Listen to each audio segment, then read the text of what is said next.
കേരളത്തിലെ വിദ്യാഭ്യാസ രംഗത്ത് ക്രൈസ്തവ സഭകൾ നൽകുന്ന സംഭാവനകൾ നിസ്തുലമാണ്. പ്രത്യേകിച്ച് ഉന്നത ഗുണനിലവാരമുള്ള വിദ്യാഭ്യാസം പ്രദാനം ചെയ്യുന്നതിൽ കത്തോലിക്ക സഭയുടെ കീഴിലുള്ള വിദ്യാഭ്യാസ സ്ഥാപനങ്ങൾ എക്കാലത്തും മുന്നിൽ തന്നെയാണ് നിന്നിട്ടുള്ളത്. ഇക്കാര്യം മാറി മാറി വന്നിട്ടുള്ള സംസ്ഥാന സർക്കാരുകളും പൊതുസമൂഹവും എപ്പോഴും എല്ലാ കാലത്തും അംഗീകരിക്കുന്ന ഒരു കാര്യം തന്നെയാണ്. സഭയുടെ കീഴിൽ സ്കൂളുകൾ ഉൾപ്പെടെ ഒട്ടേറെ വിദ്യാഭ്യാസ സ്ഥാപനങ്ങളാണ് പ്രവർത്തിച്ചു കൊണ്ടിരിക്കുന്നത്. എന്നാൽ ഈ സംസ്ഥാന സർക്കാരിൻ്റെ ഒരു നിർദ്ദേശം അനുസരിച്ച്, ഒരു നിയമം അനുസരിച്ച് ഭിന്നശേഷിക്കാരായ ഉദ്യോഗാർത്ഥികൾക്ക് വിദ്യാഭ്യാസ സ്ഥാപനങ്ങളിൽ 4% സംവരണം ഏർപ്പെടുത്തിയിട്ടുണ്ട്. എന്നാൽ കാലാകാലങ്ങളിൽ അർഹരായ ഉദ്യോഗാർത്ഥികളെ ലഭിക്കാത്തത് മൂലം പലപ്പോഴും ഈ നിയമനങ്ങൾ നീണ്ടുപോവുകയും ചെയ്യുന്നുണ്ട്. എന്നാൽ ഈ കഴിഞ്ഞ നവംബർ 30 പൊതുവിദ്യാഭ്യാസ ഡയറക്ടർ ഒരു സർക്കുലർ പുറത്തിറക്കുകയുണ്ടായി. ഭിന്നശേഷി സംവരണത്തിനുള്ള തസ്തികകൾക്ക് ശേഷമുള്ള നിയമനങ്ങളിലും ദിവസവേതന അടിസ്ഥാനത്തിൽ നിയമനം നടത്തണം എന്ന ഒരു സർക്കുലറാണ് പുറത്തിറക്കിയിട്ടുള്ളത്. ഇത് ഈ എയ്ഡഡ് മേഖലയിലെ ഏറെ പ്രതിസന്ധിയാണ് സൃഷ്ടിച്ചിട്ടുള്ളത്. ഒരുപക്ഷെ സംസ്ഥാന സർക്കാരിന് ഇക്കാര്യത്തിൽ ഒരു രഹസ്യ അജണ്ടയുണ്ടോ എന്ന സംശയവും ബലപ്പെടുന്നു. അതോടൊപ്പം തന്നെ ഈ നിയമന കാര്യങ്ങളിലൊക്കെ തന്നെ സർക്കാർ പലപ്പോഴും കാണിക്കുന്ന ഒരു അവധാനത ഈ വിഷയത്തിലും ഉൾപ്പെടുന്നതായിട്ടാണ് ഈ മേഖലയിൽ പ്രവർത്തിക്കുന്നവർ ആശങ്കപ്പെടുന്നത്. പ്രത്യേകിച്ച് ഈ നിയമനം ലഭിച്ച അധ്യാപകർ ഉൾപ്പെടെയുള്ളവർ ഇനി ദിവസവേതന അടിസ്ഥാനത്തിൽ പ്രവർത്തിക്കേണ്ടി വരുന്നു എന്നത് വലിയ ആശങ്കയാണ് ഈ മേഖലയിൽ സൃഷ്ടിച്ചു കൊണ്ടിരിക്കുന്നത്. ഈ വിഷയമാണ് ഇന്ന് ഷെക്കീന ബിഗ് ഡിബേറ്റ് ചർച്ച ചെയ്യുന്നത്. ഇന്ന് നമ്മോടൊപ്പം ഉള്ളത് father Manoj Karukayil, corporate manager, Changanassery അതിരൂപത. അതോടൊപ്പം തന്നെ ടീച്ചേഴ്സ് ഗിൽഡിൻ്റെ സംസ്ഥാന പ്രസിഡന്റ് ടോം മാത്യു. മറ്റൊരാൾ ജോഷി വടക്കൻ സാറാണ്. അദ്ദേഹവും ടീച്ചേഴ്സ് ഗിൽഡിൻ്റെ മുൻ സംസ്ഥാന അധ്യക്ഷനുമാണ്. 3 പേർക്കും ഈ ഷെക്കീന ബിഗ് ഡിബേറ്റിലേക്ക് സ്വാഗതം. ആദ്യം നമുക്ക് ഫാദറിലേക്ക് തന്നെ പോകാം. കാരണം കോർപ്പറേറ്റ് സ്കൂളുകളുടെയും വിദ്യാഭ്യാസ സ്ഥാപനങ്ങളുടെയും ഒരു കോർപ്പറേറ്റ് മാനേജർ കൂടിയാണ്. ഫാദർ, ഈ സംസ്ഥാന സർക്കാരിൻ്റെ ഒരു നീക്കം ഒരു അപ്രഖ്യാപിത നിയമന നിരോധനമാണോ ലക്ഷ്യമിടുന്നത്? എന്തൊക്കെയാണ് ഈ സർക്കുലർ ഈ വിദ്യാഭ്യാസ മേഖലയിൽ, പ്രത്യേകിച്ച് ഈ സ്കൂളുകൾ അടക്കമുള്ള സ്ഥാപനങ്ങളിൽ ഉണ്ടാക്കുന്ന പ്രതിസന്ധി? യഥാർത്ഥത്തിൽ വലിയ പ്രതിസന്ധിയിലൂടെയാണ് ഇപ്പോൾ എയ്ഡഡ് വിദ്യാഭ്യാസ മേഖല കടന്നു പോകുന്നത്. കത്തോലിക്ക സഭയുടെ വിദ്യാലയങ്ങളെ സംബന്ധിച്ച്, കത്തോലിക്ക സഭയെ സംബന്ധിച്ച് ആദ്യമേ തന്നെ വ്യക്തമാക്കാൻ ഉദ്ദേശിക്കുന്ന കാര്യം, ഭിന്നശേഷി വിഭാഗത്തിൽപ്പെടുന്നവരെ എപ്പോഴും ചേർത്ത് നിർത്തിയിട്ടുള്ള ഒരു ചരിത്രമാണ് കത്തോലിക്ക സഭയ്ക്കുള്ളത്. നമ്മുടെ എല്ലാ രൂപതകളും തന്നെ അവരുടെ വിദ്യാലയങ്ങളിൽ ഈ 96-ലെ PWD ആക്ട്, ഭിന്നശേഷി സംവരണ നിയമം വരുന്നതിന് മുമ്പ് മുതൽ തന്നെ ഭിന്നശേഷി വിഭാഗത്തിൽപ്പെടുന്ന അധ്യാപകരെ നിയമിക്കാൻ തുടങ്ങിയിരുന്നു. ഇപ്പൊ ഉദാഹരണത്തിന് ചങ്ങനാശ്ശേരി അതിരൂപത കോർപ്പറേറ്റ് മാനേജ്മെന്റിന്റെ കാര്യം പറയാം. ബാക്കി എല്ലാ മാനേജ്മെന്റുകളിലും, നമ്മുടെ എല്ലാ മാനേജ്മെന്റുകളിലും ഇതൊക്കെ തന്നെ ആയിരിക്കും അവസ്ഥ. ഞങ്ങളെ സംബന്ധിച്ച്, ചങ്ങനാശ്ശേരി അതിരൂപത കോർപ്പറേറ്റ് മാനേജ്മെന്റിനെ സംബന്ധിച്ച് 96 മുതൽ ഈ RPWD ആക്ട് 96 മുതൽ 2017 വരെയുള്ള നിയമനങ്ങളിൽ 3% സംവരണവും, RPWD ആക്ട് 2016 വന്നതില് 17 മുതൽ 4% സംവരണവുമാണ് വേണമെന്ന് പറഞ്ഞിരിക്കുന്നത്. അപ്പൊ അതനുസരിച്ചുള്ള നിർദ്ദേശങ്ങളെല്ലാം വരുന്നത് 2021 നവംബർ 8 ഇതനുസരിച്ച് കൊടുക്കണമെന്നുള്ള, ഇതനുസരിച്ച് ഭിന്നശേഷി സംവരണം നടത്തണമെന്നുള്ള ഒരു നിർദ്ദേശം, ഒരു സർക്കുലർ ഗവൺമെന്റിന്റെ ഭാഗത്തു നിന്നുണ്ടാകുന്നത്. അതിന് കൂടുതൽ വ്യക്തത വരുത്തിക്കൊണ്ട് 2022 നവംബർ 23 മറ്റൊരു സർക്കുലർ ഇറങ്ങുന്നത്. ഈ സർക്കുലർ ഇറങ്ങുന്ന സമയത്താണ് റോസ്റ്റർ 96 മുതലുള്ള ബാക്ക്ലോഗ് കണക്കാക്കി റോസ്റ്റർ തയ്യാറാക്കണം. അതിനനുസരിച്ച് ഈ പറഞ്ഞിരിക്കുന്ന നിശ്ചിത ശതമാനം എണ്ണം ഭിന്നശേഷി വിഭാഗക്കാർക്ക് വേണ്ടി മാറ്റിവെക്കണം എന്നൊരു നിർദ്ദേശം വന്നത് അതിലാണ്. അതനുസരിച്ച് ചങ്ങനാശ്ശേരി അതിരൂപത കോർപ്പറേറ്റ് മാനേജ്മെന്റില് മാറ്റിവെക്കേണ്ട വേക്കൻസികൾ എന്ന് പറയുന്നത് 43 ഒഴിവുകളാണ്. അപ്പോൾ തന്നെ ചങ്ങനാശ്ശേരി അതിരൂപതയുടെ സ്കൂളുകളിൽ 43 ഒഴിവുകളിൽ വെക്കേണ്ട സ്ഥാനത്ത് ചങ്ങനാശ്ശേരി അതിരൂപത സ്കൂളുകളിൽ 11 ഭിന്നശേഷി വിഭാഗത്തിൽപ്പെടുന്ന അധ്യാപകരെ അവര് ജോലി ചെയ്യുന്നുണ്ട്, നമ്മൾ അവർക്ക് നിയമനം കൊടുത്തിട്ടുണ്ട്. ആ 11 അധ്യാപകരെന്ന് പറയുന്നത് ഗവൺമെന്റ് പുതിയ മാനദണ്ഡം അനുസരിച്ച് നിർണയിച്ച സർട്ടിഫിക്കറ്റുകളും ഭിന്നശേഷി തെളിയിക്കുന്ന സർട്ടിഫിക്കറ്റുകളും ഫങ്ഷണാലിറ്റി സർട്ടിഫിക്കറ്റുകളും ഒക്കെ ഉള്ള അധ്യാപകരാണ്. അതില്ലാത്ത അധ്യാപകരും ഇതിൽ കൂടുതൽ നമ്മുടെ കോർപ്പറേറ്റ് മാനേജ്മെന്റിൽ നിലവിൽ വർക്ക് ചെയ്യുന്നുണ്ട്. എല്ലാ മാനേജ്മെന്റുകളുടെയും കാര്യം ഇതാണ്. അപ്പോൾ 96 മുതൽ കണക്കാക്കിയാൽ എനിക്ക് തോന്നുന്നത് ഈ കോർപ്പറേറ്റ് മാനേജ്മെന്റിൽ നമ്മൾ മാറ്റിവെക്കേണ്ട 43 അധ്യാപകരിൽ കൂടുതൽ അധ്യാപകരെ ഭിന്നശേഷി വിഭാഗത്തിൽ നമ്മൾ നിയമനം നൽകിയിട്ടുണ്ട്. അതാണ് യാഥാർത്ഥ്യമെന്നിരിക്കെ ഇപ്പോൾ ഇങ്ങനെയൊരു സർക്കുലർ ഇറക്കി ഈ രംഗത്തെ കൂടുതൽ കലുഷിതമാക്കാനുള്ള ശ്രമം നടത്തുന്നത് എന്തിനാണ് എന്ന് വ്യക്തമാകുന്നില്ല. കാരണം ഇപ്പോൾ നിലവിൽ ഭിന്നശേഷി സംവരണത്തെ സംബന്ധിക്കുന്ന പ്രശ്നങ്ങളെല്ലാം പരിഹരിക്കപ്പെട്ടിരിക്കുന്ന ഒരു സാഹചര്യമാണ് ഇപ്പോൾ ഉള്ളത്. കാരണം ഇപ്പൊ ഞങ്ങളുടെ അവസ്ഥ തന്നെ ഒന്നുകൂടെ വ്യക്തമായിട്ട് പറയാം. ഈ 43 സീറ്റ് മാറ്റി വെച്ചതിൽ 11 പേരെ ഇപ്പോൾ തന്നെ നിയമിച്ചിട്ടുണ്ട്. ഈ നിയതമായ സർട്ടിഫിക്കറ്റുകളൊക്കെയുള്ള 11 പേരെ ഇപ്പോൾ തന്നെ നിയമിച്ചിട്ടുണ്ട്. ബാക്കി നിയമിക്കേണ്ടത് 32 പേരെയാണ്. ആ 32 പേരുടെ ഒഴിവുകൾ കണക്കാക്കി 2018 ശേഷം 21 മുമ്പുള്ള നിയമിക്കപ്പെട്ട അധ്യാപകരുടെ ഒഴിവുകൾ ഈ 32 എണ്ണം നിർണയിച്ച് ഭിന്നശേഷി വിഭാഗത്തിൽപ്പെടുന്ന അധ്യാപകർ വന്ന് ചേരുമ്പോൾ അവർക്ക് കൊടുക്കാൻ വേണ്ടി നമ്മൾ ഇപ്പോൾ മാറ്റിവെച്ചിരിക്കുകയാണ്. ആ ഒഴിവുകളിൽ അത് നമ്മൾ മാനേജ്മെന്റ് അത് എംപ്ലോയ്മെന്റ് എക്സ്ചേഞ്ചിൽ തുടക്കത്തിൽ തന്നെ അവരുടെ ലിസ്റ്റ് കൊടുത്തു. അതനുസരിച്ച് 9 പേരെ മാത്രമേ എംപ്ലോയ്മെന്റ് എക്സ്ചേഞ്ചിന് തരാൻ സാധിച്ചിട്ടുള്ളൂ. ബാക്കി 23 പേര് ഇതുവരെ അവർക്ക് ഗവൺമെന്റിന് തരാനായിട്ട് സാധിച്ചിട്ടില്ല. കാരണം വേണ്ടത്ര യോഗ്യതയുള്ള ഭിന്നശേഷി വിഭാഗത്തിൽപ്പെടുന്ന അധ്യാപകര് ഓരോ വിഷയത്തിനും ഇല്ലാത്തത് കൊണ്ടായിരിക്കാം. അപ്പോൾ നമ്മളിപ്പോൾ മാനേജ്മെന്റുകൾ ഇപ്പോൾ ഈ ഭിന്നശേഷി വിഭാഗത്തിൽപ്പെടുന്ന അധ്യാപകരെ ജോയിൻ ചെയ്യിക്കാൻ വേണ്ടി അവർക്ക് നിയമനം കൊടുക്കാൻ വേണ്ടി നമ്മൾ കാത്തിരിക്കുകയാണ്. അവരെ തരാൻ പക്ഷേ ഈ സർക്കാരിന് സാധിക്കുന്നില്ല. അതാണ് ഇപ്പോഴത്തെ യാഥാർത്ഥ്യം. അപ്പോൾ അത് പരിഗണിക്കുമ്പോൾ ഭിന്നശേഷി വിഭാഗത്തിന്റെ പ്രശ്നങ്ങൾ യഥാർത്ഥത്തിൽ പരിഹരിക്കപ്പെട്ടു. ഇപ്പോൾ നിലവിൽ ലഭ്യമായിട്ടുള്ള എല്ലാ ഭിന്നശേഷി വിഭാഗത്തിൽപ്പെടുന്ന അനധ്യാപകർക്കും നമ്മൾ അവരെല്ലാം എവിടെയെങ്കിലുമൊക്കെ നിയമനം ലഭിച്ചിട്ടുണ്ട്. യാഥാർത്ഥ്യം അതായിരിക്കെ ഇപ്പോൾ ഇത് കൂടുതൽ കലുഷിതമാക്കാനുള്ള ഒരു ഓർഡർ എന്തുകൊണ്ടാണ് ഇങ്ങനെ ഇറങ്ങിയത് എന്ന് മനസ്സിലാകുന്നില്ല. സർക്കാർ എന്തായിരിക്കും ഇതും കൊണ്ട് ലക്ഷ്യം വെക്കുന്നത്? സർക്കാർ ലക്ഷ്യം വെക്കുന്നത് എന്താണെന്നുള്ളത് സർക്കാർ തന്നെയാണ് പറയേണ്ടത്. കാരണം അധ്യാപകരുടെ ജീവിതം കൂടുതൽ ദുരിതത്തിലേക്ക് കൊണ്ടുപോകുന്ന ഒരു സാഹചര്യമാണ് ഇപ്പോൾ ഉള്ളത്. ഞാൻ സൂചിപ്പിച്ച 2022 നവംബർ 23 ആ സർക്കുലർ അനുസരിച്ച് അന്ന് സർക്കുലറിൽ പറഞ്ഞിരുന്നത് ഭിന്നശേഷി വിഭാഗത്തിൽപ്പെടുന്ന അധ്യാപകരുടെ നിയമനങ്ങൾ പൂർണ്ണമാകാതെ ഒരു മാനേജർമാര് 2021 ശേഷം നിയമിച്ച അധ്യാപകരുടെ നിയമനങ്ങളൊന്നും പാസ്സാക്കരുതെന്നാണ് ആ ഒരു നിർദ്ദേശമാണ് അന്നുണ്ടായിരുന്നത്. എന്നാൽ പിന്നീട് വന്ന ഈ അതിനെതിരെ മാനേജ്മെന്റുകളും അധ്യാപകരും ഒന്നുചേർന്ന് നിയമ നടപടികൾ സ്വീകരിക്കുകയും കോടതി അതിൽ ഇടപെടുകയും ചെയ്തതിന്റെ ഭാഗമായിട്ടാണ് പിന്നീട് ഇപ്പോൾ നിലവിലുള്ള ഒരു ആശ്വാസമെങ്കിലും അധ്യാപകർക്ക് ലഭിച്ചത്. അതായത് 2021 നവംബർ 8 മുൻപ് നിയമിതരായ അധ്യാപകർക്ക് അവരുടെ നിയമനം റെഗുലർ തസ്തികയിൽ പാസ്സാക്കാം, ശമ്പള സ്കെയിലിൽ താൽക്കാലികമായിട്ട് പാസ്സാക്കാം. ഈ ഡേറ്റിന് ശേഷം 2001 നവംബർ 8 ശേഷമുള്ള അധ്യാപകരുടെ നിയമനങ്ങൾ ഡെയിലി വേജസിലും പാസ്സാക്കാം എന്നുള്ളതായിരുന്നു അന്ന് കോടതിയുടെ നിർദ്ദേശം. അതനുസരിച്ച് സർക്കാർ സർക്കുലർ ഇറക്കുകയും ചെയ്തു. അപ്പൊ അങ്ങനെ വലിയൊരു ആശ്വാസം ലഭിച്ചത് ഈ മാനേജ്മെന്റുകളും അധ്യാപകരും ഒന്നിച്ചു നിന്ന് നിയമ നടപടികളുമായിട്ട് മുൻപോട്ട് പോയത് കൊണ്ടാണ്. അങ്ങനെ ആ സമയത്തുള്ള ഒരു യാഥാർത്ഥ്യം എന്ന് പറഞ്ഞാൽ മാനേജർക്ക് നിയമനം നടത്താൻ സാധിക്കുന്നത് റെഗുലർ തസ്തികയിൽ, അതായത്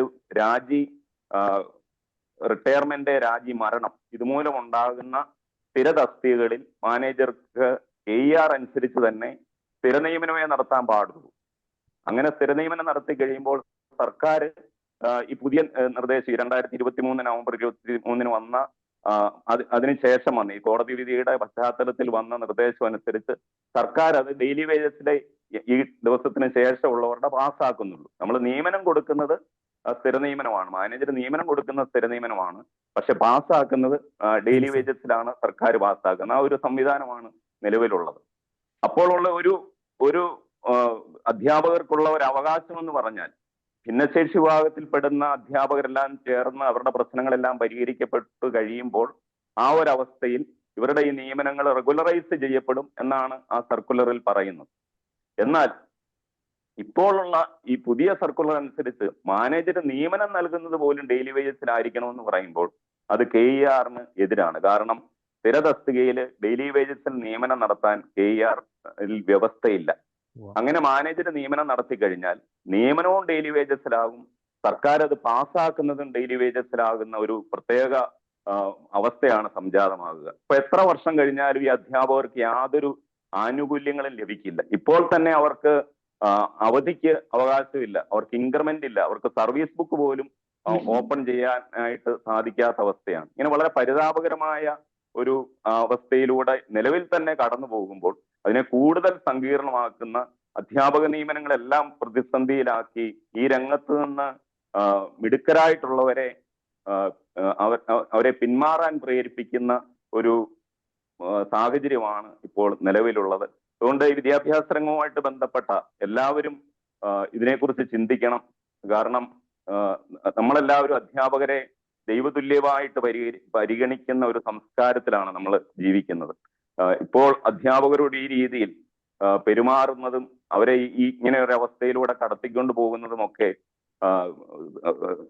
നമ്മുടെ പൊതുസമൂഹത്തിന് തന്നെ നല്ലതാണ്, നമ്മുടെ കുട്ടികളുടെ വളരുന്ന തലമുറയ്ക്ക് നല്ലതാണോ എന്ന് ബന്ധപ്പെട്ടവരെല്ലാവരും ചിന്തിക്കേണ്ടതാണ്.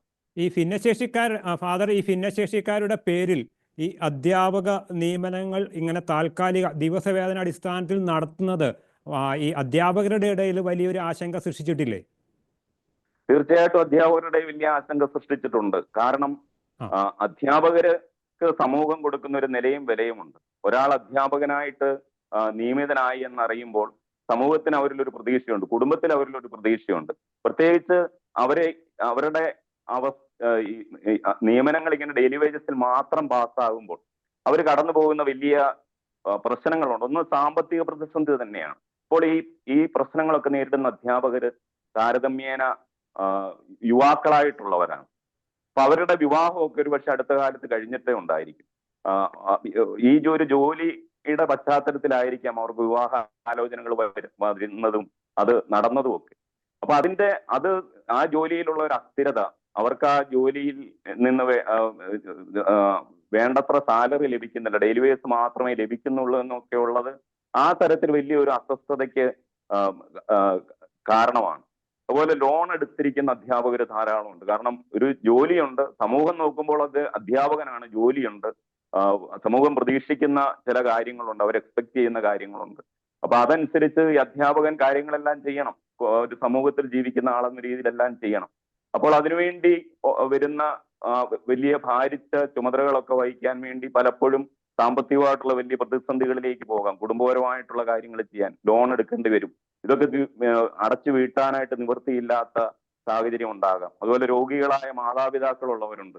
അവരെയൊക്കെ എങ്ങനെ ഈ അധ്യാപകര് ഈ ഒരു തലത്തിൽ മുൻപോട്ട് പോവുകയാണെങ്കിൽ അങ്ങനെ മാതാപിതാക്കളോടുള്ള കടമകൾ എങ്ങനെ നിറവേറ്റാനായിട്ട് സാധിക്കും? ടോം മാത്യു സാർ ഇപ്പോൾ നമ്മോടൊപ്പം ചെയ്യുകയാണ്. സാർ, ഈ സർക്കുലർ അധ്യാപകർക്കുള്ള ഒരു നീതി നിഷേധമായിട്ട് നമുക്ക് കണക്കാക്കേണ്ടി വരില്ലേ? തീർച്ചയായിട്ടും. നമുക്കറിയാം, ഇത് വളരെ അസാധാരണമായ ഒരു സാഹചര്യമാണ്. കേരളത്തെ സംബന്ധിച്ചിടത്തോളം നമുക്കറിയാം, നമ്മൾ കേരള മോഡൽ എന്ന നിലയിൽ നമ്മൾ മുന്നിട്ട് നിൽക്കുന്നതിൻ്റെ ഏറ്റവും പ്രധാനപ്പെട്ട ഒരു സാഹചര്യം കഴിഞ്ഞ കാലങ്ങളിൽ വരെ അത് നമ്മൾ വിദ്യാഭ്യാസ മേഖലയിൽ നമ്മൾ പുലർത്തിയിരുന്ന വലിയ മുന്നേറ്റങ്ങളുടെ പശ്ചാത്തലത്തിലാണ്. എന്നാൽ ഏറ്റവും നാണം കെട്ട ഒരു സാഹചര്യമാണ് ഇപ്പോൾ നിലനിൽക്കുന്നത്. എനിക്ക് തോന്നുന്നത് അടുത്ത കാലത്ത് സാധാരണ നിലയിൽ നമ്മൾ വിദ്യാഭ്യാസ ഓഫീസുകളിൽ ഒരു തരം തടസ്സവുമില്ലാത്ത നിയമനങ്ങൾ പോലും ഇങ്ങനെ മാസങ്ങൾ വെച്ച് താമസിപ്പിച്ച് വല്ലാത്ത രീതിയിൽ അധ്യാപകരുടെ അന്തസ്സിനെ പോലും ചോദ്യം ചെയ്യുന്ന രീതിയിൽ മുമ്പോട്ട് പോകുന്ന സാഹചര്യങ്ങൾ ഇതിനു മുമ്പുണ്ടായിരുന്നു നമുക്കറിയാം. അതേസമയത്ത് ഈ ഭിന്നശേഷി സംവരണവുമായിട്ട് ബന്ധപ്പെട്ട കാര്യങ്ങളുടെ ഏതാണ്ടൊരു നിജസ്ഥിതി ഇപ്പോൾ ബഹുമാനപ്പെട്ട മനോജ് അച്ഛൻ വ്യക്തമാക്കി. നമ്മൾ ആരും ഈ സമൂഹത്തിലെ മുഖ്യധാരയിലേക്ക് കൈപിടിച്ച് നടത്തേണ്ട ആളുകൾ തന്നെയാണ് ഭിന്നശേഷിക്കാര്. അവരോട് ഏറ്റവും കരുതലും കരുണയും കാണിക്കേണ്ടവർ തന്നെയാണ് നമ്മൾ. അത് നമ്മുടെ കോടതി ഉൾപ്പെടെ അല്ലെങ്കിൽ നമ്മുടെ നിയമവ്യവസ്ഥ ഉൾപ്പെടെ അതിന് ചെയ്യാൻ ആവശ്യപ്പെടുന്ന കാര്യങ്ങളെല്ലാം അതങ്ങനെ തന്നെ ചെയ്യണമെന്ന് അവരോടൊപ്പം തന്നെ നിന്ന് നമ്മളും വാദിക്കുന്നവരുമാണ്. വിഷയം നമുക്കറിയാം, ഇത് വളരെ ലളിതമാണ് ഒരർത്ഥത്തിൽ ഈ വിഷയം. പക്ഷേ ഓരോ പുതിയ പുതിയ ഉത്തരവുകളിലൂടെ കൂടുതൽ കൂടുതൽ സങ്കീർണമാക്കിക്കൊണ്ട് അധ്യാപകരുടെ ജീവിതത്തെ മുഴുവനും അല്ലെങ്കിൽ അവരുടെ നാളിതുവരെ അവര് കേരള സമൂഹത്തിൽ അല്ലെങ്കിൽ നമുക്കറിയാം ലോകത്തെവിടെയും അവര് പുലർത്തുന്ന ഒരു അന്തസ്സുണ്ട്, അല്ലെങ്കിൽ മറ്റുള്ളവർ അവരുടെ ജീവിതത്തെ കാണുന്ന ഒരു നിലയുണ്ട്. പക്ഷെ അതിനെല്ലാം മറ്റു പല നിലകളിൽ ചോദ്യം ചെയ്യുന്ന അവസ്ഥയിലേക്കാണ് എത്തിയിട്ടുള്ളത്. എനിക്ക് തോന്നുന്നത് നമുക്കറിയാം, ഇപ്പം കേരള കാത്തലിക് ടീച്ചേഴ്സ് ഗിൽഡിനെ സംബന്ധിച്ചിടത്തോളം അത് വളരെ ഗൗരവത്തോടു കൂടിയാണ് ഈ വിഷയത്തെ നോക്കിക്കാണുന്നത്. ഏറ്റവും അടുത്ത ദിവസം നാളെ കഴിഞ്ഞ് നമ്മൾ ആദ്യമായിട്ട് തൃശ്ശൂര് ഒരു വലിയ പ്രതിഷേധ പരിപാടി സംഘടിപ്പിച്ചിട്ടുണ്ട്. ഒപ്പം ഡിസംബർ 9-ാം തീയതി കേരളത്തിലെ എല്ലാ വിദ്യാലയങ്ങളിലും എയ്ഡഡ് വിദ്യാലയങ്ങളിലും പ്രതിഷേധ ദിനമായിട്ട് ആചരിക്കാനായിട്ട് നമ്മൾ നിശ്ചയിച്ചിരിക്കുന്നു. അടുത്ത ആഴ്ചയിൽ തന്നെ സംസ്ഥാന തലത്തിൽ സെക്രട്ടേറിയറ്റിന് മുമ്പിലേക്ക് ഒരു മാർച്ചിനും ഒപ്പം മറ്റ് ശ്രദ്ധേയമാകുന്ന വിധത്തിൽ ഈ വിഷയത്തിൽ സർക്കാർ കൈക്കൊണ്ടിട്ടുള്ള അനീതിയുടെ ആ വലിയ പ്രശ്നത്തെ ചോദ്യം ചെയ്തുകൊണ്ട് തീർച്ചയായിട്ടും തെരുവിലേക്ക് ഇറങ്ങേണ്ട സാഹചര്യമാണ്. നമുക്കറിയാം, ക്രിസ്മസ് എക്സാം നടക്കാൻ പോവുകയാണ് തൊട്ടടുത്ത ദിവസം. ഈ ദിവസങ്ങളിൽ തന്നെ അധ്യാപകർക്ക് അവരുടെ നിലനിൽപ്പിന് വേണ്ടിയിട്ട് തെരുവിലിറങ്ങേണ്ട അവസ്ഥ നിർബന്ധമായിട്ട് സൃഷ്ടിച്ചിരിക്കുന്നു. ഇത് നമുക്കറിയാം, ഈ കേസിനെ സംബന്ധിച്ച് ബഹുമാനപ്പെട്ട വിദ്യാഭ്യാസ മന്ത്രിയോട് സംസാരിക്കുന്ന സമയത്ത് അദ്ദേഹം പറഞ്ഞത് അവർക്ക് നിർവാഹമില്ല, അല്ലെങ്കിൽ ഇത് കോടതിയുടെ നിർദ്ദേശപ്രകാരമാണ്. വാസ്തവത്തിൽ ഈ കാര്യങ്ങളെല്ലാം അവ്യക്തമാണ്. ഈ പറയുന്ന വിധത്തില് അധ്യാപകരുടെ നിയമനം അത് നമുക്കറിയാം 2021 മുതൽ നടത്തിയ നിയമനങ്ങൾ ഏതാണ്ട് റദ്ദു ചെയ്യുന്ന അവസ്ഥയിലേക്ക്, അല്ലെങ്കിൽ അതുവരെ നൽകിയിട്ടുള്ള നിയമന ഉത്തരവുകൾ എല്ലാം പലതരത്തില് അസാധുവാക്കുന്ന വിധത്തിലേക്ക് കാര്യങ്ങൾ കൊണ്ടുചെന്ന് എത്തിച്ചിരിക്കുകയാണ്. ഈ വിഷയവുമായിട്ട് ബന്ധപ്പെട്ട് കഴിഞ്ഞ കാലങ്ങളിലെ ആ ഒരു ഗവൺമെന്റിന്റെ മെല്ലെപ്പോക്ക്, അല്ലെങ്കിൽ കൂടുതൽ സങ്കീർണമാക്കിക്കൊണ്ട് അധ്യാപകരുടെ നിയമനം തടയാനായിട്ടുള്ള ആ ഒരു സാഹചര്യം സൃഷ്ടിക്കുന്നത് വാസ്തവത്തിൽ നിഗൂഢമായ എന്തോ ഒരു താല്പര്യത്തിന്റെ പുറത്താണെന്നുള്ളത് പകൽ പോലെ വ്യക്തമാണ്. അപ്പം ഇത്തരം സാഹചര്യം സർക്കാർ ചിലപ്പോൾ ഇനി ഒരു സ്ഥിര നിയമനമൊന്നും വേണ്ട, എയ്ഡഡ് സ്കൂളുകളിൽ സ്ഥിര നിയമനം വേണ്ട എന്നൊരു ചിന്തയായിരിക്കും പുലർത്തുന്നത്. നമുക്ക് സംശയിക്കേണ്ടിയിരിക്കുന്നു. കാരണം ഇതിന്റെ ഒരു സത്യസന്ധതയെ നമുക്ക് ഈ നിലവിലുള്ള സാഹചര്യത്തിൽ ആശങ്കയോടെയും സംശയത്തോടു കൂടി മാത്രമേ കാണാൻ കഴിയുകയുള്ളൂ. കാരണം നമുക്കറിയാം, ഈ കഴിഞ്ഞ ദിവസം 30-ാം തീയതി ഇറങ്ങിയ ആ ഉത്തരവിലെ 3-ാമത്തെ നമ്പർ ഉത്തരവില് പറയുന്നത് ദിവസവേതന അടിസ്ഥാനത്തിൽ, അതായത് ഈ ഭിന്നശേഷി സംവരണവുമായിട്ട് ബന്ധപ്പെട്ട കാര്യങ്ങളിൽ കൃത്യമായ ഒരു എന്താണ് പറയുന്നത്, ഒരു തീരുമാനം എത്തുന്നത് വരെ നമുക്ക് നിയമനം നൽകാൻ കഴിയാത്ത സാഹചര്യം രൂപപ്പെടുത്തുകയാണ് ആ ഉത്തരവ്. ഞാൻ നേരത്തെ സൂചിപ്പിച്ച പോലെ യാതൊരു തടസ്സവുമില്ലാത്ത സാഹചര്യത്തിൽ പോലും നിയമനങ്ങൾ കാലതാമസം വരുത്തുകയോ അല്ലെങ്കിൽ അത് സങ്കീർണമാക്കുകയോ ചെയ്യുന്ന സാഹചര്യത്തിൽ ഇത്തരം ഒരു ഉത്തരവ് വളരെ സങ്കീർണതകൾ ഉണ്ടാക്കുകയും ഒരു കാരണവശാലും നമ്മുടെ അധ്യാപകർക്ക് സ്കൂളുകളിൽ പഠിപ്പിക്കുവാൻ കഴിയാത്ത, അല്ലെങ്കിൽ അവർക്ക് ജോലി ചെയ്യാൻ കഴിയാത്ത അവരുടെ നിയമനത്തെ മുഴുവനും മുമ്പോട്ടുള്ള സമയത്തും ബാധിക്കുന്ന വിധത്തിലേക്ക് അത് നീങ്ങുന്നുണ്ട്. നമുക്കറിയാം, ഇത് ഭിന്നശേഷി സംവരണവുമായിട്ട് ബന്ധപ്പെട്ട ഇപ്പൊ അച്ഛൻ നേരത്തെ സൂചിപ്പിച്ച അതിന് വളരെ കൃത്യമായ ഒരു വസ്തുതകളാണ്.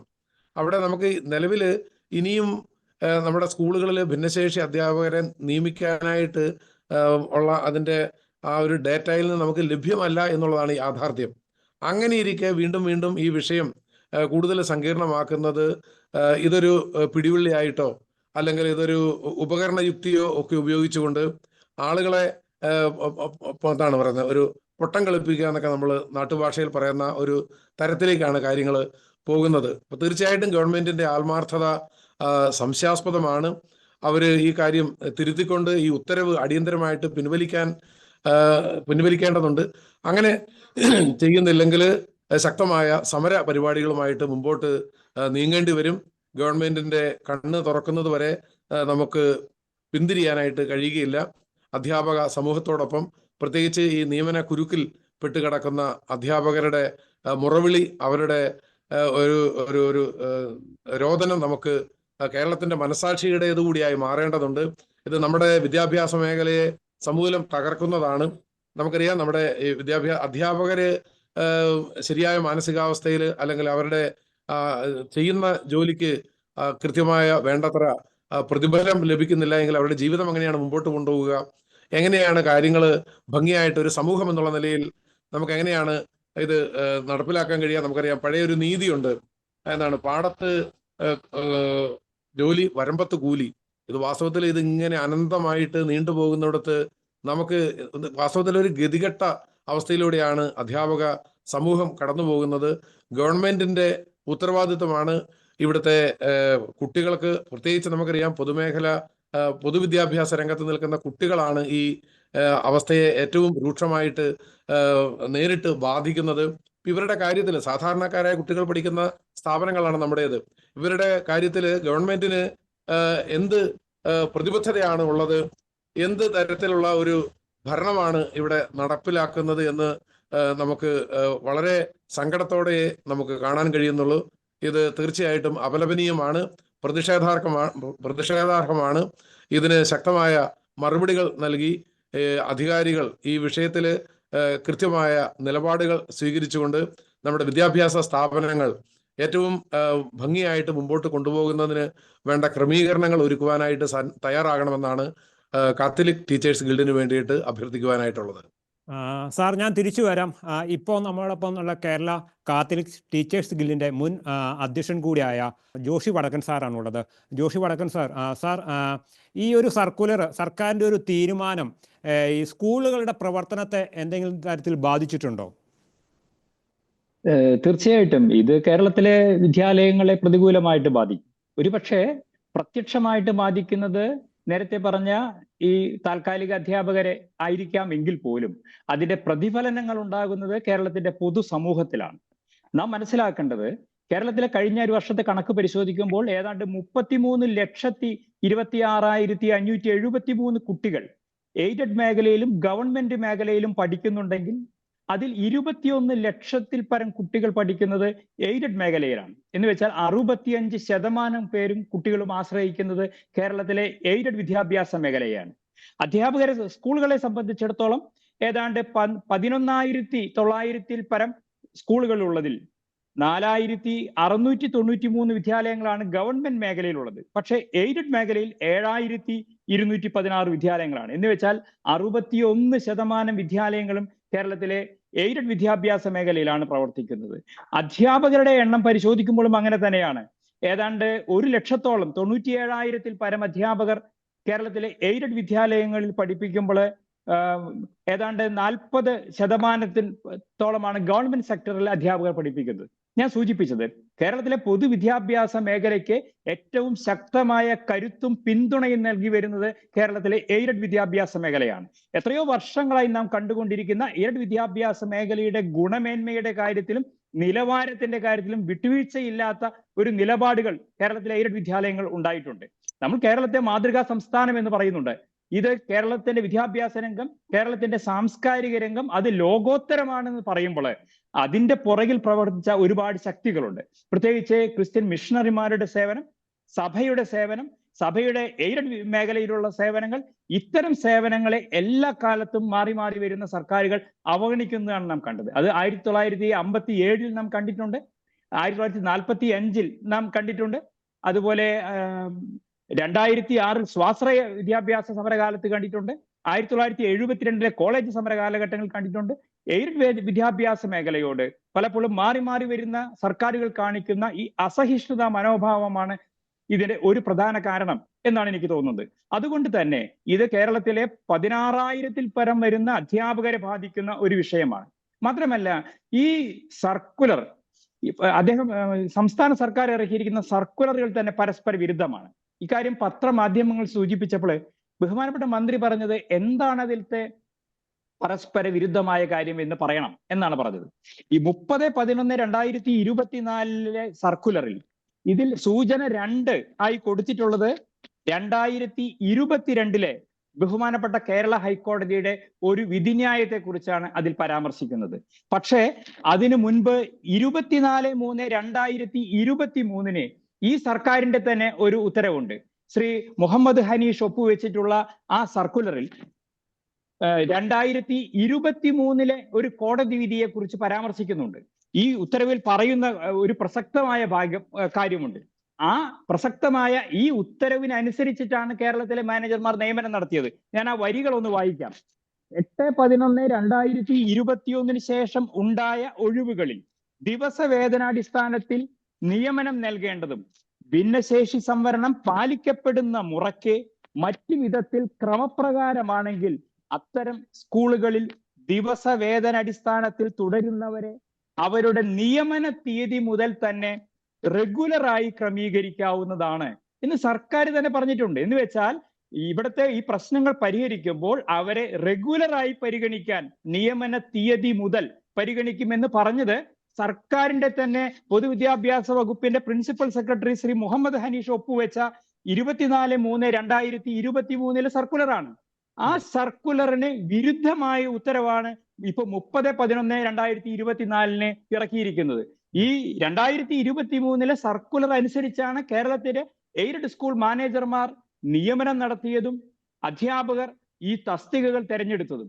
അതിനുശേഷം ഒരു വർഷത്തിന് ശേഷം വീണ്ടും പറയുകയാണ് ഈ എല്ലാ നിയമനങ്ങളും പിൻവലിക്കണം, ആ അധ്യാപകരെ പുറകോട്ട് തിരിച്ചു വിളിക്കണം എന്ന് പറഞ്ഞാൽ അതിലൊരു സാമൂഹ്യ നീതിയുടെ ഒരു പ്രശ്നമുണ്ടെന്ന് നാം മനസ്സിലാക്കേണ്ടതുണ്ട്. നമുക്ക് ഇത്തരം പ്രശ്നത്തിലൂടെ കുട്ടികളെ സംബന്ധിച്ചിടത്തോളം അവർക്ക് പഠിപ്പിക്കാൻ ആവശ്യമായ അധ്യാപകരെ ലഭിക്കാതെ വരുന്നു.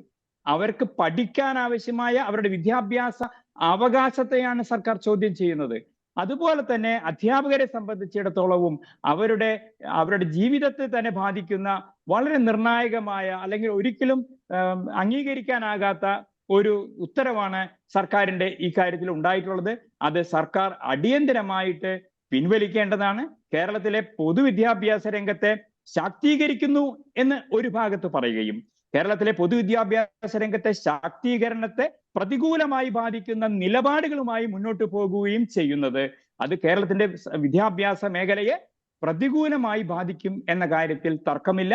അതുകൊണ്ട് തന്നെ ഈ പരസ്പര വിരുദ്ധമായ സർക്കുലർ പിൻവലിച്ച് കേരളത്തിലെ അധ്യാപക സമൂഹത്തോട്, അതിനുമുപരി കേരളത്തിലെ പൊതുവിദ്യാഭ്യാസ മേഖലയെ സ്നേഹിക്കുന്നവരോട് നീതി കാണിക്കണം എന്നാണ് എനിക്ക് സൂചിപ്പിക്കാനുള്ളത്.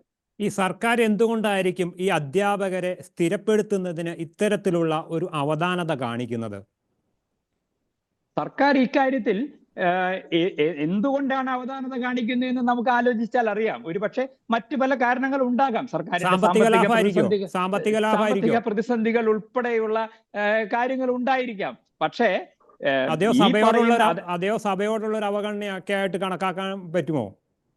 തീർച്ചയായിട്ടും അത്തരത്തിലും കാണാവുന്നതാണ്. അതായത് ഇത് 7/2/96 മുതലാണ് 3% സംവരണം സർക്കാർ പറഞ്ഞിരുന്നത്. 7/2/96 മുതൽ 18/4/2017 വരെ 3% സംവരണവും, അതിനെ തുടർന്ന് 19/4/2017 മുതൽ 4% സംവരണവും. ഈ ബാക്ക്ലോഗ് പരിഹരിക്കണം എന്നാണ് സർക്കാർ പറയുന്നത്. പക്ഷെ ഈ ബാക്ക്ലോഗ് പരിഹരിക്കാൻ KCBC ഉൾപ്പെടെയുള്ള മാനേജ്മെന്റുകൾ തയ്യാറാണെന്ന് അറിയിച്ചിട്ടുണ്ട്. KCBC നേരത്തെ തന്നെ തങ്ങളുടെ നിലപാട് പ്രഖ്യാപിച്ചു കഴിഞ്ഞു. ഭിന്നശേഷി സംവരണത്തെ ഞങ്ങൾ അംഗീകരിക്കുന്നു, അത്തരം അധ്യാപകർക്കുള്ള തസ്തികകൾ മാറ്റിവെച്ചതിന് ശേഷം മാത്രമേ മറ്റു നിയമനങ്ങൾ നടത്തുകയുള്ളൂ എന്ന് പറഞ്ഞിട്ടുണ്ട്. അപ്പൊ ആ മാറ്റിവെച്ച തസ്തികകളിലേക്ക് വേണ്ടത്ര അധ്യാപകരെ ലഭ്യമാക്കാൻ സർക്കാർ ഏജൻസികൾക്ക് കഴിയുന്നില്ല. അതായത് എംപ്ലോയ്മെന്റ് എക്സ്ചേഞ്ചുകളിൽ നിന്നാണ് ഈ അധ്യാപകരെ നമുക്ക് ലഭ്യമാക്കേണ്ടത്. അത്തരം സ്ഥാപനങ്ങളിലൂടെ ആവശ്യത്തിന് യോഗ്യതകളുള്ള ഭിന്നശേഷി വിഭാഗത്തിലെ അധ്യാപകരെ ലഭ്യമാക്കാൻ കഴിയുന്നില്ല എന്നതാണ് യാഥാർത്ഥ്യം.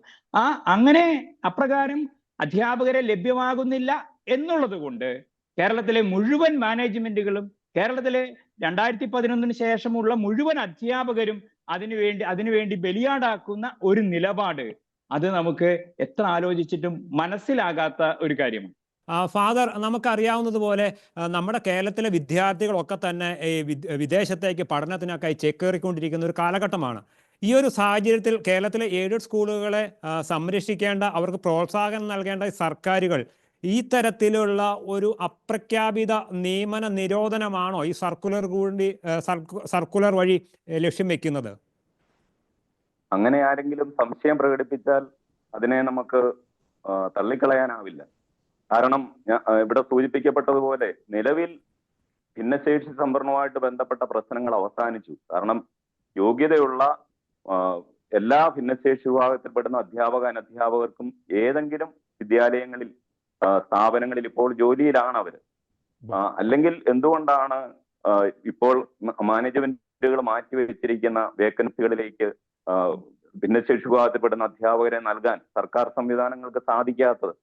അപ്പോൾ അങ്ങനെയുള്ള ഒരു സാഹചര്യത്തിൽ ഇത് എല്ലാ വിഷയങ്ങളും പരിഹരിക്കപ്പെട്ടിരിക്കുന്ന ഒരവസ്ഥയിൽ വീണ്ടും കൂടുതൽ സങ്കീർണമാക്കുന്ന രീതിയിൽ ഈ നവംബർ 30 ഇറങ്ങിയ സർക്കുലറിൽ പറയുന്ന ആ ഒരു ദിവസവേതനത്തിൽ ഇനി അധ്യാപക നിയമനം പോലും നടത്താൻ പാടുള്ളൂ എന്ന് പറയുന്ന ആ കാര്യം തീർച്ചയായിട്ടും ഈ രംഗത്ത് നിന്ന് കഴിവുള്ളവരെ പിന്നോട്ട് വലിക്കുമെന്ന കാര്യത്തിൽ യാതൊരു സംശയവുമില്ല. അപ്പൊ അതിന്റെ ഭാഗമായിട്ട് വിദേശങ്ങളിലേക്കുള്ള കുടിയേറ്റങ്ങളൊക്കെ ഒരുപക്ഷെ വർദ്ധിക്കാം. മറ്റ് രംഗങ്ങളിലേക്ക് മിടുക്കരായിട്ടുള്ള കുട്ടികൾ പോകാം. അത് ഉരുത്തിരിഞ്ഞു വരുന്ന ഒരു സാമൂഹിക സാഹചര്യമാണ്. അതുകൊണ്ട് അടിയന്തരമായിട്ട് ചെയ്യേണ്ടത് മാനേജ്മെന്റുകൾ ഭിന്നശേഷി വിഭാഗത്തിൽപ്പെടുന്ന അധ്യാപകർക്ക് നിയമനം കൊടുക്കുന്നില്ല എന്നൊരു സ്ട്രോമാൻ ഫാലസി അങ്ങനെ സൃഷ്ടിക്കപ്പെട്ടിട്ടുള്ള ആ ഒരു ചിന്ത മാറ്റിവെച്ചിട്ട് നിലവിലെ സാഹചര്യം അംഗീകരിക്കുക, നിലവിലെ സാമൂഹിക യാഥാർത്ഥ്യം അംഗീകരിക്കുക. ഭിന്നശേഷി വിഭാഗത്തിൽപ്പെടുന്നവരുടെ പ്രശ്നങ്ങൾ നിലവിൽ നിയമനവുമായിട്ട് ബന്ധപ്പെട്ടുള്ളത് പരിഹരിക്കപ്പെട്ട് കഴിഞ്ഞിരിക്കുകയാണ്.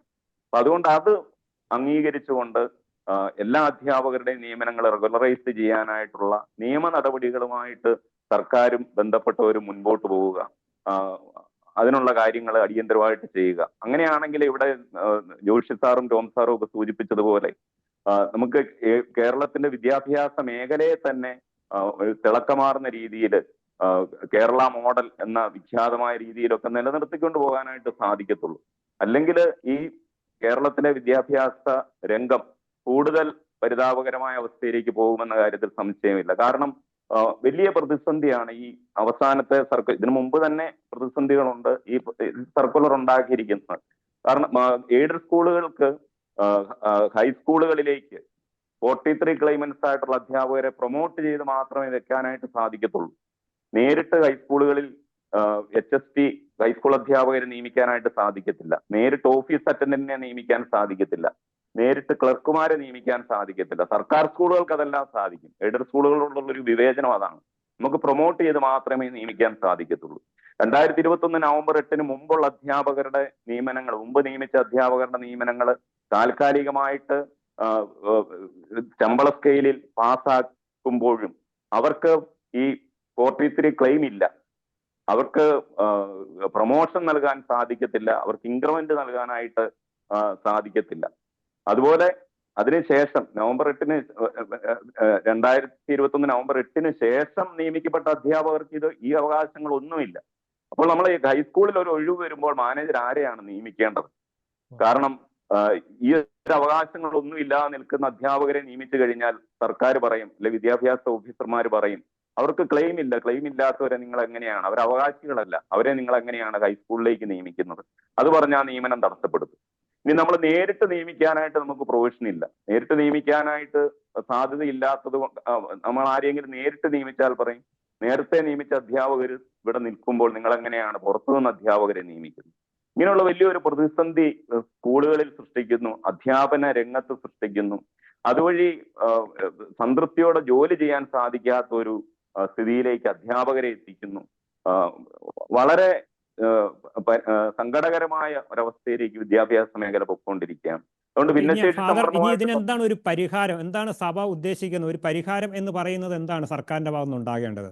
അപ്പോൾ സർക്കാരുമായിട്ട് ഇവിടെ ടോം സാർ സൂചിപ്പിച്ചതുപോലെ ടീച്ചേഴ്സ് ഗിൽഡും KCBC-യുടെ പ്രതിനിധികളും ചർച്ച ചെയ്തിട്ട് നിയമപരമായ നടപടികളുമായിട്ട് പോകാനാണ് സർക്കാരും ഉപദേശിച്ചതെന്നാണ് എനിക്ക് മനസ്സിലാകുന്നത്. അപ്പൊ അതുകൊണ്ട് നിയമപരമായിട്ട് തന്നെ പോകണം.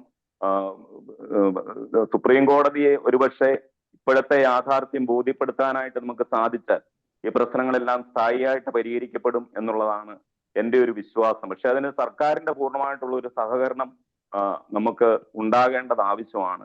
ഇപ്പോഴത്തെ യാഥാർത്ഥ്യങ്ങൾ കോടതിയെ ധരിപ്പിക്കുന്നതിന് സർക്കാരും മാനേജ്മെന്റുകളും ഒന്നിച്ചു നിന്ന് കഴിഞ്ഞാൽ ഇപ്പോഴത്തെ ഈ പ്രശ്നങ്ങൾ പരിഹരിക്കപ്പെടുമെന്ന കാര്യത്തിൽ സംശയമില്ല. കാരണം ഭിന്നശേഷി സംവരണവുമായിട്ട് ബന്ധപ്പെട്ട് ചെയ്യാവുന്നതെല്ലാം നമ്മുടെ മാനേജ്മെന്റുകൾ ചെയ്തു കഴിഞ്ഞു. മാനേജ്മെന്റുകളല്ല യഥാർത്ഥത്തിൽ ഭിന്നശേഷി വിഭാഗത്തിൽപ്പെടുന്ന അധ്യാപകരുടെ നിയമനങ്ങൾ ഈ ആക്ട് അനുസരിച്ച് 1995 PWD ആക്ട് അനുസരിച്ച് നടത്താൻ അത് ആ ആക്ടിൻ പ്രകാരമുള്ള കാര്യങ്ങൾ ചെയ്യാൻ വൈകിയത് മാനേജ്മെന്റുകളുടെ പ്രശ്നം കൊണ്ടല്ല. കാരണം 2015 PWD ആക്ട്, 2016 RPWD ആക്ട് ഇതെല്ലാം ഉണ്ടായി കഴിഞ്ഞിട്ട് 2018 കേരള ഗവൺമെന്റിന്റെ സാമൂഹ്യനീതി വകുപ്പ് 2018 നവംബർ 18 ഒരു സർക്കുലർ ഇറക്കി.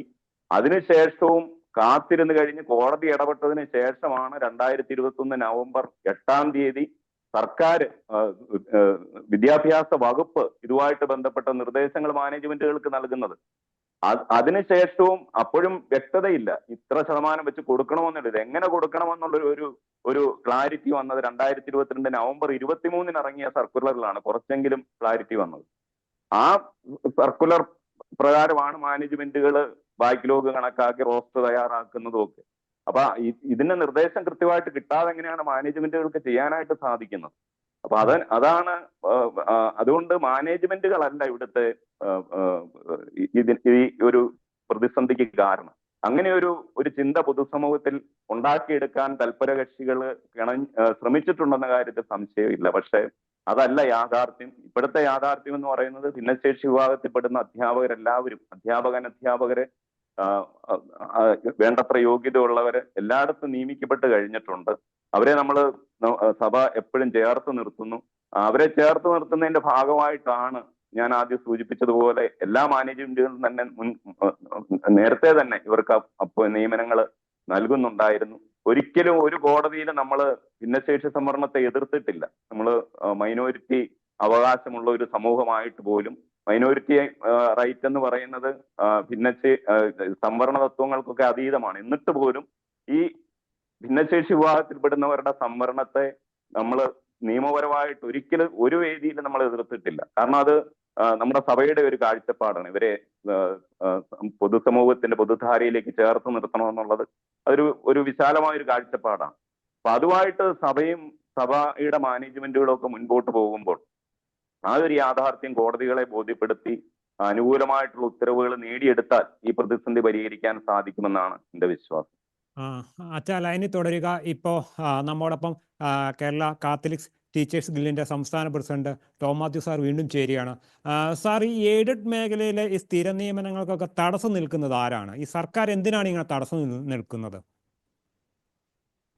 നേരത്തെ അച്ഛനോട് ചോദിച്ച ചോദ്യത്തില് ഇതിന്റെ മറുപടി ഏതാണ്ടുണ്ടെന്നാണ് ഞാനും വിചാരിക്കുന്നത്. കാരണം രണ്ട് കാര്യങ്ങളാണ്. ഒന്ന്, ഗവൺമെന്റിന്റെ സാമ്പത്തിക സ്ഥിതി നമുക്കറിയാം വളരെ ദുർബലമാണ്, അല്ലെങ്കിൽ വളരെ ആശങ്ക ജനിപ്പിക്കുന്ന വിധത്തിലാണ് കാര്യങ്ങളെല്ലാം മുമ്പോട്ട് പോകുന്നത്. അപ്പം ഇത്തരത്തിലുള്ള ചില സാഹചര്യങ്ങൾ ഞാൻ നേരത്തെ സൂചിപ്പിച്ചു. ഈ ഭിന്നശേഷി സംവരണവുമായിട്ട് ബന്ധപ്പെട്ട ഈ ഒരു കോടതി വിധിയുടെ ഒരു പശ്ചാത്തലം അല്ലെങ്കിൽ അതിന്റെ സങ്കീർണത അത് വാസ്തവത്തിൽ അന്തരീക്ഷത്തിൽ നിന്ന് സൃഷ്ടിച്ചെടുക്കുന്നതാണ്. വാസ്തവത്തിൽ ഇവിടെ ഭിന്നശേഷിക്കാർ സ്കൂളുകളിൽ നിയമനം ലഭിക്കാനായിട്ട് ഇല്ല എന്നുള്ളതാണ് യാഥാർത്ഥ്യം. അപ്പൊ അങ്ങനെ നിൽക്കെ പിന്നെ എന്തിനാണ് ഇത് ഇത്തരത്തിൽ കൂടുതൽ സങ്കീർണമാക്കുന്നതെന്ന് ചോദിച്ചു കഴിഞ്ഞാൽ, സാമാന്യ ബുദ്ധിയുള്ള ആൾക്കാർക്ക് മനസ്സിലാകുന്നത് അതിന് പിന്നിൽ സാമ്പത്തികമായിട്ടുള്ള ഗവൺമെന്റിന്റെ പ്രശ്നങ്ങൾ ഈ അധ്യാപകരെ നിയമിക്കുന്നതിലൂടെ, അല്ലെങ്കിൽ നമുക്കറിയാം സ്കൂളുകൾ നടന്നു പോകണമെങ്കിൽ അധ്യാപകരെ നിയമിച്ചേ പറ്റുകയുള്ളൂ. അങ്ങനെ നിയമിച്ചു കഴിഞ്ഞാൽ ഉണ്ടാകാവുന്ന വലിയ സാമ്പത്തിക ബാധ്യത ഒരു ഘടകമായിട്ട് തന്നെ നിൽക്കും എന്ന് തന്നെയാണ് നമ്മൾ മനസ്സിലാക്കേണ്ടത്. അത് മാത്രമല്ല, നേരത്തെ ഇവിടെ സൂചിപ്പിച്ചതുപോലെ നമ്മുടെ വിദ്യാലയങ്ങളിൽ ഈ പൊതുസമൂഹത്തിന് മുമ്പിൽ വലിയ കോഴ വാങ്ങിയാണ് നിയമനം നടത്തുന്നത് എന്നുള്ള തരത്തിലുള്ള ഒരു മോശമായ ഒരു പ്രതിച്ഛായ ഉണ്ടാക്കിയെടുക്കാനായിട്ട് ചില കേന്ദ്രങ്ങളിൽ നിന്ന് വളരെ ആസൂത്രിതമായ ശ്രമങ്ങളുണ്ട്. വളരെ അപൂർവമായിട്ട് എവിടെയെങ്കിലും അത്തരം കാര്യങ്ങൾ അല്ലെങ്കിൽ മറ്റു കാര്യങ്ങളില്ല എന്നൊന്നും ഞാൻ അവകാശപ്പെടുന്നില്ലെങ്കിലും അങ്ങനെയല്ല യഥാർത്ഥത്തിലുള്ള വസ്തുത അതല്ല. അപ്പം ഇങ്ങനെയൊക്കെയുള്ള ചില പുകമറകൾ ഇട്ടുകൊണ്ട് അധ്യാപക ലോകത്തെ അല്ലെങ്കിൽ മാനേജ്മെന്റുകളെ മുഴുവനും ഒരു എന്താണ് പറയുന്നത്, ഒരു ഇരുട്ടിൽ നിർത്തുന്ന ഒരു വളരെ പ്രതിലോമകരമായ ഒരു സ്ഥിതിവിശേഷം രൂപപ്പെടുത്തുന്നുണ്ട്. അതേ സമയത്ത് തന്നെ ഈ വിഷയത്തിൽ ഈ നമ്മുടെ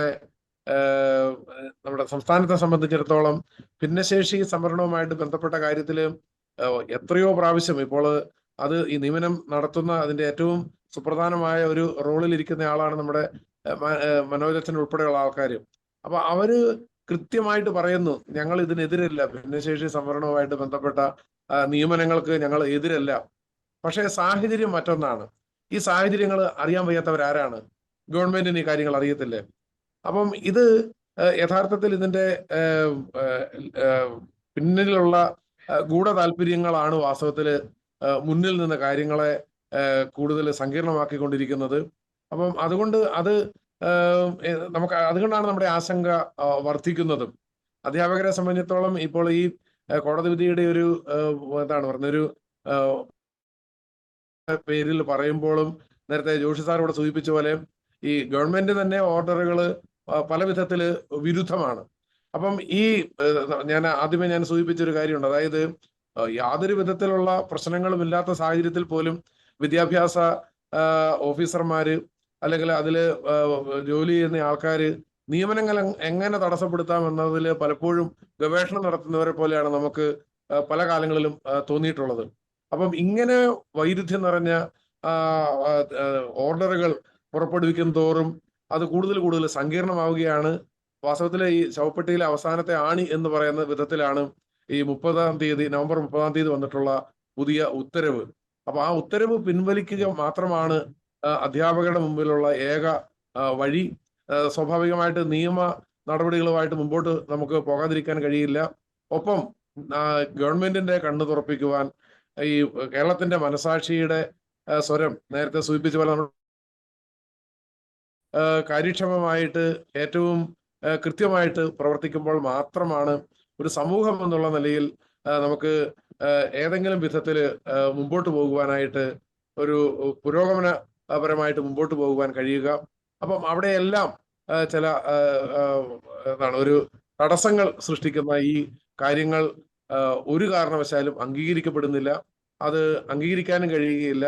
ഇവിടുത്തെ പ്രത്യേകിച്ച് നേരത്തെ സൂചിപ്പിച്ച പോലെ ഏതാണ്ട് 16,000-ൽ അധികം അധ്യാപകരെ നേരിട്ട് ബാധിക്കുന്ന ഒരു വിഷയം എന്നുള്ള നിലയിൽ അധ്യാപക ലോകം മാത്രമല്ല പൊതുസമൂഹവും ഈ ഒരു പ്രതിസന്ധിയെ മറികടക്കുവാനായിട്ട് അധ്യാപകർക്കൊപ്പം ഉണ്ടാകും എന്നാണ് ഞങ്ങൾ കരുതുന്നത്. അത്തരത്തിൽ തന്നെ അത്തരത്തിലുള്ള നിയമ പോരാട്ടങ്ങളും ഒപ്പം സമര പോരാട്ടങ്ങളുമായിട്ട് അധ്യാപകർക്കൊപ്പം ഞങ്ങളെല്ലാവരും ഉണ്ടാകുമെന്ന് ഉറപ്പ് പറയാനായിട്ടാണ് ഈ അവസരം വിനിയോഗിക്കുന്നത്. ശരി സാർ, ലൈനിൽ തുടരുക. ഇപ്പോൾ നമ്മോടൊപ്പം ജോഷി വടക്കൻ സാറുണ്ട്. സാർ, ഈ സർക്കാരിന്റെ ഈ തീരുമാനം വിദ്യാർത്ഥികളുടെ ഭാവിയെ ബാധിക്കില്ലേ? തീർച്ചയായിട്ടും ഇത് അസംതൃപ്തരായ അധ്യാപക സമൂഹത്തെ സൃഷ്ടിക്കുകയാണ് വിദ്യാലയങ്ങളിൽ. അസംതൃപ്തരായ ഒരു അധ്യാപക സമൂഹം എന്ന് പറഞ്ഞാൽ ആ വിദ്യാലയത്തിൽ സ്വാഭാവികമായിട്ടും എന്താണ് സംഭവിക്കുന്നത് എന്ന് നമുക്കറിയാം. ഈ നേരത്തെ സർക്കാർ നാഴികയ്ക്ക് 40 വട്ടം പറയുന്ന ഈ പൊതുവിദ്യാഭ്യാസ ശാക്തീകരണത്തെ എത്തരത്തിലാണ് അത് സഹായിക്കുക എന്ന് നമുക്ക് മനസ്സിലാകുന്നില്ല. നമ്മൾ ശ്രദ്ധിക്കേണ്ട ഒരു കാര്യം, ഈ ബാക്ക്ലോഗ് പരിഹരിക്കണമെന്ന് സർക്കാർ ഒറ്റയടിക്ക് പറയുന്നത് 4 നൂറ്റാണ്ട് കാലത്തെ ബാക്ക്ലോഗാണെന്ന് ആലോചിക്കണം. 1996 മുതലുള്ള ബാക്ക്ലോഗാണ് ഒറ്റയടിക്ക് പരിഹരിച്ച് ഈ പ്രശ്നം പരിഹരിക്കണം എന്ന് സർക്കാർ പറയുന്നത്. എന്ന് വെച്ചാൽ അത്തരം അധ്യാപകർ ലഭ്യമല്ല എന്നും സർക്കാരിന് അറിയാം. അപ്പോൾ ഭിന്നശേഷി സംവരണത്തിനോടുള്ള ആത്മാർത്ഥമായ സമീപനമല്ല, മറിച്ച് നീതി നിഷേധിക്കപ്പെടുക എന്നുള്ളതാണ്. നേരത്തെ പറഞ്ഞു, നിയമ നടപടികളിലൂടെ നീതി നേടിക്കോളൂ എന്ന് പറയുന്ന ഭരണാധികാരികളുടെ നിലപാട് എത്രമാത്രം അർത്ഥശൂന്യമാണ്, എത്രമാത്രം വേദനാജനകമാണെന്ന് നമുക്ക് ആലോചിക്കണം. 2016 KR ഭേദഗതിയെ തുടർന്ന് ആയിരക്കണക്കിന് അധ്യാപകർക്ക് ശമ്പളം ലഭിക്കാത്ത സാഹചര്യം വന്നു. 2021 അതിന് പരിഹാരം കണ്ടത്. 6/2/2021 ഉത്തരവ് പുറത്തു വന്നപ്പോഴാണ് കേരളത്തിൽ മറ്റൊരു മേഖലയിലും കേൾക്കാത്ത ഒരു കാര്യം കേട്ടത് നാം. 5 വർഷം ജോലി ചെയ്ത അധ്യാപകരോട് പറഞ്ഞത് 6/2/2021 ഉത്തരവിൽ പറഞ്ഞത് കഴിഞ്ഞ 5 വർഷത്തെ ശമ്പളം നിങ്ങൾക്കില്ല.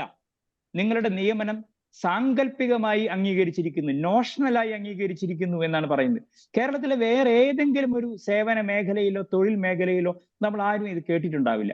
ആ 5 വർഷത്തെ അധ്യാപകർ ഇന്ന് ബഹുമാനപ്പെട്ട കേരള ഹൈക്കോടതിയിൽ ഹർജിയുമായി ചെന്നിരിക്കുകയാണ്. അതുപോലെ തന്നെ 2010 ബഹുമാനപ്പെട്ട ശ്രീ MA ബേബി വിദ്യാഭ്യാസ മന്ത്രി ആയിരുന്ന കാലത്താണ് കേരളത്തിലെ മാനേജ്മെന്റുകളിൽ നിന്നും നിയമന അധികാരം ഏകപക്ഷീയമായി ഒരു പരിധി വരെ കവർന്നെടുക്കാൻ ശ്രമിച്ചത്. അധ്യാപകരുടെ നിയമനത്തിൽ 1:1 എന്ന രീതിയിൽ വേണം നിയമനം നടത്തേണ്ടതെന്ന് പറഞ്ഞു. അത് സംബന്ധിച്ച് മാനേജ്മെന്റുകളും അധ്യാപകരും ബഹുമാനപ്പെട്ട കേരള ഹൈക്കോടതിയെ സമീപിച്ചു. അതിനെ തുടർന്ന് ആ കേസ് ഇന്നും സുപ്രീം കോടതിയിലാണ്. 14 വർഷത്തിന് ശേഷവും ഇക്കാര്യത്തിൽ ഒരു തീരുമാനം ഉണ്ടായിട്ടില്ല എന്നത് വളരെ വേദനാജനകമാണ്. എന്ന് വെച്ചാൽ അനാവശ്യമായ കോടതി നടപടികളിലൂടെ വൈകി നീതി ലഭ്യമാക്കുന്നത് തീർച്ചയായിട്ടും ഒരു ജനാധിപത്യ സർക്കാരിന് ഭൂഷണമാണോ എന്ന് ബന്ധപ്പെട്ട അധികാരികൾ തന്നെയാണ് ആലോചിക്കേണ്ടത്. പൊതുസമൂഹവും കേരളത്തിന്റെ വിദ്യാഭ്യാസ രംഗത്തെ സ്നേഹിക്കുന്നവരും നമ്മുടെ രക്ഷാകർതൃ സമൂഹവും എല്ലാം ഇത് അതീവ സൂക്ഷ്മതയോടെ തന്നെ നോക്കിക്കാണുന്നുണ്ട് എന്ന് നമ്മുടെ ഭരണാധികാരികൾ ശ്രദ്ധിക്കേണ്ടിയിരിക്കുന്നു. ഈ ഒരു ഇടതുപക്ഷ സർക്കാരിന്റെ ഒരു സമീപനമാണ് നമുക്ക് ഈ വിഷയത്തിൽ കാണാൻ കഴിയുക. ഈ എയ്ഡഡ് മേഖലയോടുള്ള ഒരു അവഗണനയാണ് നമുക്ക് ഇതിനകത്തൊക്കെ കാണാൻ കഴിയുക. തീർച്ചയായിട്ടും ആ രീതിയിൽ വേണം കാണുന്നതിന് വേണ്ടിയിട്ട്. കാരണം കേരളത്തിലെ പൊതുവിദ്യാഭ്യാസ മേഖലയ്ക്ക് ഇത്രമാത്രം സംഭാവനകൾ നൽകിയിട്ടുള്ള ഒരു മാനേജ്മെന്റുകൾ, എയ്ഡഡ് മാനേജ്മെന്റുകൾ, ആ സ്ഥാപനങ്ങളിലെ അധ്യാപകരെയും ആ മാനേജ്മെന്റുകളെയും നിരന്തരം ദ്രോഹിക്കുന്ന നടപടികളാണ് സ്വീകരിക്കുന്നത്. നമുക്കറിയാം എയ്ഡഡ് മേഖല ഒരുപാട് അവഗണനകൾ നേരിട്ടുകൊണ്ടിരിക്കുന്നുണ്ട്. കാരണം ഗവൺമെന്റ് സെക്ടറിലുള്ള വിദ്യാലയങ്ങൾക്ക് നിരവധിയായ പ്രത്യേകിച്ച് തദ്ദേശ സ്വയംഭരണ സ്ഥാപനങ്ങൾ വഴിക്കൊക്കെ നിരവധി ഫണ്ടുകൾ ലഭിക്കുന്നുണ്ട്. പക്ഷെ എയ്ഡഡ് വിദ്യാഭ്യാസ സ്ഥാപനങ്ങളിൽ ആകെ കൂടി ലഭിക്കുന്നത് മെയിൻ്റനൻസ് ഗ്രാന്റ് മാത്രമാണ്. ആ മെയിൻ്റനൻസ് ഗ്രാന്റ് പോലും കൃത്യസമയത്തിൽ ലഭിക്കുന്നില്ല എന്നതാണ് യാഥാർത്ഥ്യം. അപ്പോൾ വളരെ എന്നിട്ടും പൊതുമേഖലയിൽ നിന്ന് കഴിഞ്ഞ വർഷം 1.5 ലക്ഷത്തോളം കുട്ടികളാണ് കൊഴിഞ്ഞു പോയത്. അതെ, എന്നിട്ട് പൊതുമേഖലയിൽ നിന്ന് കുട്ടികൾ കൊഴിഞ്ഞു പോകുന്നു. അതിന്റെ കാരണം ഇത്തരം ദീർഘവീക്ഷണമില്ലാത്ത നടപടികളാണ് എന്ന് വേദനയോടെ കൂടി പറയേണ്ടി വരും. നാം പറയുന്നുണ്ട് പൊതുവിദ്യാഭ്യാസ മേഖല ശക്തിപ്പെടുത്തണമെന്ന്, പക്ഷേ പ്രവൃത്തികൾ സ്വാഭാവികമായിട്ടും പൊതുവിദ്യാഭ്യാസ മേഖലയെ ശക്തിപ്പെടുത്തുന്നതല്ല, മറിച്ച് അതിനെ ദുർബലപ്പെടുത്തുന്നതാണ് എന്നതാണ് യാഥാർത്ഥ്യം. ഒരു കാര്യം കൂടി ഞാൻ സൂചിപ്പിക്കുകയാണ്. കേരള വിദ്യാഭ്യാസ ചട്ടങ്ങൾ പറയുന്നത് അനുസരിച്ചുള്ള യോഗ്യതകളുള്ള അധ്യാപകരെയാണ് ഈ മാനേജ്മെന്റുകൾ നിയമിച്ചത്. നിരവധി വർഷം പഠിച്ച് അധ്യാപക പരിശീലനം കഴിഞ്ഞ് ബിരുദവും ബിരുദാനന്തര ബിരുദവും കഴിഞ്ഞ് കേറ്ററ്റും കഴിഞ്ഞ് ആണ് പല അധ്യാപകരും അവരുടെ നിയമന പ്രായപരിധിയുടെ അറ്റത്തെത്തുമ്പോൾ എങ്ങനെയെങ്കിലും ഒരു ജോലിക്കായിട്ട് കടന്നു വരുന്നത്. അപ്പൊ കേരള വിദ്യാഭ്യാസ ചട്ടങ്ങൾ അനുസരിച്ച് സർക്കാർ തന്നെ സമ്മതിച്ച രീതിയിൽ നിയമനം നടത്തിയിട്ടും അത്തരം അധ്യാപകരോടാണ് ഈ ചിറ്റമ്മ നയം സ്വീകരിക്കുന്നത്. ഞാൻ നേരത്തെ സൂചിപ്പിച്ചതുപോലെ 2023 മാർച്ച് മാസം 24-ാം തീയതി ശ്രീ മുഹമ്മദ് ഹനീഷ് പ്രിൻസിപ്പൽ സെക്രട്ടറി ഒപ്പുവെച്ച സർക്കുലറിലെ അത്തരം ആ ഉത്തരവെങ്കിലും സർക്കാർ നടപ്പിലാക്കാൻ തയ്യാറാകണം. അതിൽ പറയുന്നത് പോലെ ഭിന്നശേഷി സംവരണ പ്രശ്നങ്ങൾ പരിഹരിക്കുമ്പോൾ അവരെ യഥാവിധി അധ്യാപകരായി നിയമിക്കുമെന്ന് ഉറപ്പ് അന്ന് സർക്കുലറിലുണ്ടായിരുന്നു. ആ സർക്കുലറിൽ നിന്ന് പോലും സർക്കാർ പുറകോട്ട് പോകുന്നു എന്ന് പറയുന്നത് വളരെ വേദനയോടെ അല്ലെങ്കിൽ ഏറെ പ്രതിഷേധത്തോടെ മാത്രമേ കാണാൻ കഴിയൂ. അതുകൊണ്ട് തന്നെ ഈ 16,000-ഓളം അധ്യാപകരെ സംഘടിപ്പിച്ചുകൊണ്ട് കേരളത്തിലെ പൊതുവിദ്യാഭ്യാസ രംഗത്ത് അതിശക്തമായ പ്രതിഷേധം ഉയർത്താൻ അധ്യാപകർ തയ്യാറാകും.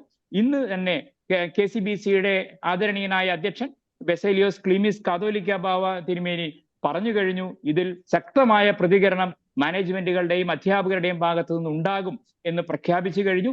അതിനനുസരിച്ചുള്ള നടപടികളുമായി മുന്നോട്ട് പോകും. സ്വാഭാവികമായിട്ടും സർക്കാരിന് കേരളത്തിന്റെ പൊതുജന മനസാക്ഷിക്ക് മുമ്പിൽ കണ്ണു തുറക്കേണ്ടി വരും എന്നാണ് ഞാൻ പ്രതീക്ഷിക്കുന്നത്. ശരിക്കും എക്കാലത്തും ഭിന്നശേഷി വിഭാഗത്തിൽപ്പെട്ട ആളുകളെ പ്രോത്സാഹിപ്പിക്കുന്ന കാര്യത്തിൽ കത്തോലിക്ക സഭയും മറ്റ് ക്രൈസ്തവ സഭകളും മറ്റ് സംവിധാനങ്ങളെ അപേക്ഷിച്ച് എപ്പോഴും മുന്നിൽ തന്നെയാണ് നിന്നിട്ടുള്ളത്. അവരെ ചേർത്ത് നിർത്തുന്ന കാര്യത്തിലും സഭകൾ എപ്പോഴും വളരെ പ്രാമുഖ്യമാണ് നൽകിയിരിക്കുന്നത്. അവർ ഒരിക്കലും അവഗണിക്കരുത് എന്ന നിലപാടാണ് ഈ സഭകൾക്കെല്ലാം ഉള്ളത്. എന്നിട്ടും സർക്കാർ ഇത്തരത്തിലുള്ള ഒരു സർക്കുലർ പുറത്തിറക്കി 16,000-ഓളം വരുന്ന അധ്യാപകരെയും അതോടൊപ്പം തന്നെ ലക്ഷക്കണക്കിന് വിദ്യാർത്ഥികളുടെ ഭാവിയെയാണ് അവർ വളരെ രീതിയിൽ ബാധിക്കുക. അപ്പോൾ അതുകൊണ്ട് തന്നെ സർക്കാർ അടിയന്തരമായി ഈ വിഷയത്തിൽ ഇടപെട്ട് ഒരു ശാശ്വതമായ ഒരു പരിഹാരമാണ് ഉണ്ടാകേണ്ടിയിരിക്കുന്നത്. അതിനുള്ള നടപടി സർക്കാരിൻ്റെ ഭാഗത്തുനിന്ന് ഉണ്ടാകുമെന്നും നമുക്ക് പ്രതീക്ഷിക്കാം. ഈ ചർച്ച ഇവിടെ അവസാനിക്കുന്നു.